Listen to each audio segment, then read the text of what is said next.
juda ahvol chatoq o'tdi. Hozir qo'shimcha yana ish qo'shildi. Butunlay elektr shitni chochib turib, boshqatdan yig'amiz. U nimaga hammasi kelib chiqadi?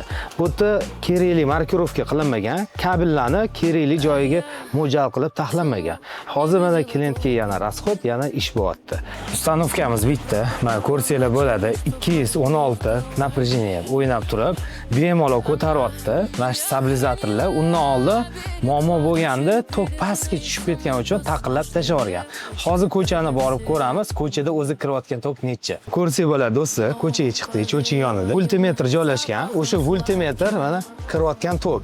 Bu nimaga endi shunaqa bo'lyapti? Kirayotgan tok juda past. Biz o'zimiz производство S200 modeldan qo'yib berdik. 70 kilovatli. Hozirgi payt magazinni butunlay hamma joyini ko'tarib beryapti shu narsa. Bosh og'rusiz, lishniy rasxodsiz, boshqa xarajat qilmaysizlar. Bittada ishinglarni hal qilib beramiz. Elektrik xizmatlari Diyor Elektrikga chiqaverasiz do'stlar.